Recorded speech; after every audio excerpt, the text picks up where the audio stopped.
श्री स्वामी समर्थ सर्वांना. सुंदर दिवसाची सुंदर अशी सकाळ झाली होती आणि मी काल परवाच्या व्हिडिओमध्ये सांगितलं होतं की आपली सकाळ झाली म्हणजे सुंदरच समजायचं आणि आपलं नशीबच समजायचं, कारण प्रत्येकासाठी प्रत्येक दिवस उगवत नाही. तर या 2-3 दिवसात इतकं काही ऐकण्यात आलं न्यूजला, ह्याला बघून तर इतकं वाईट वाटते. पुण्यातला कालचा अपघात झाला, अजून एका ठिकाणी इतकं दुर्दैवी अपघात झाला की एक जी महिला होती ती गाडीतच होरपळून ती गेली. तर खूप म्हणजे असं खरं वाईट वाटते या गोष्टीचं सगळं ऐकल्यानंतर. तर आपल्यासाठी दिवसाची सुंदर झाली म्हणजे खरंच आपलं खूप मोठं नशीबच समजायचं, कारण कोणची वेळ कशी येईल काहीसुद्धा सांगता येत नाही आजकालच्या जमान्यात. तर असं आज स्वयंपाक काय करायचा होता मला समजत नव्हतं. इथं गोबीची भाजी गोबी होती, तर म्हणलं चला त्याचीच भाजी बनवूया. आता आम्ही जेव्हा दिल्लीला राहत होतो ना, तेव्हा हिवाळ्याच्या दिवसामध्ये म्हणजे भाजीला काय करायचा हा प्रश्नच पडत नव्हता.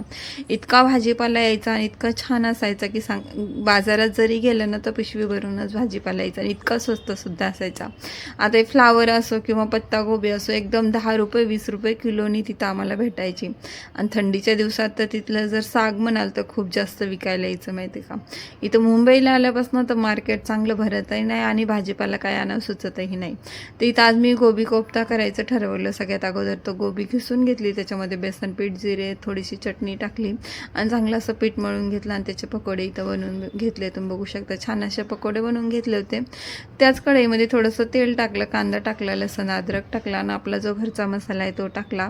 इथं मी थोडासा मसाले बनवून ठेवलेलं होतं, ज्याच्यामध्ये जिरे, मिऱ्या, ओवा हे सगळं भाजून फ्राय केलं होतं, ते देखील थोडंसं टाकलं. इथं मी ग्रेव्हीसाठी चिवडा बारीक करून टाकला होता आणि मस्त अशी इथं भाजी तयार होती. तुम्ही बघू शकता किती छान अशी झाली होती. कधीतरी ट्राय करा, खूप छान लागते. खरं ते कोफ्ते म्हणलं तर दिल्ली साईडला जास्त चालतात. खूप सारे कोफ्ते तिकडं बनवतात, आलू कोफ्ता, गोबी कोफ्ता आणि थंडीच्या दिवसात म्हणाल तर खूप जास्त साग खायला भेटते. त्याच्यानंतर मी इथं गरमागरम पोळी बनवून घेतली. आता मला जवळजवळ 12:30चा टाईम झाला होता स्वयंपाक बनवायला आणि जेवायला सुद्धा गरमागरमच भेटणार होतं. तर सगळं बनवून घेतल्यानंतर लगेचच ताट वाढायला घेतलं, कारण बराच उशीर झाला होता, धनी यायचा टाईमच झाला होता, म्हणून मी लगेच इकडं ताट देखील वाढायला घेतलं. सोबतच घरात थोडंसं ताक होतं ते फेटून घेतलं, त्याच्यामध्ये नमक टाकलं, थोडंसं चाट मसाला देखील टाकून घेतला आणि इथं मसाला ताक मस्तपैकी बनवून घेतलं. त्याच्यासोबतच थोडे इथं पापड देखील भाजून घेतले.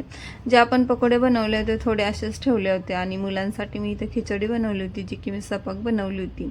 आणि त्याच्यानंतर आजची माझी स्पेशल व्हेज थाळी इथं तयार होती. खूप मस्त अशी झाली होती भाजी. तुम्ही सुद्धा ट्राय करा. चलो बाय, परत भेटूया दुसऱ्या व्हिडिओमध्ये.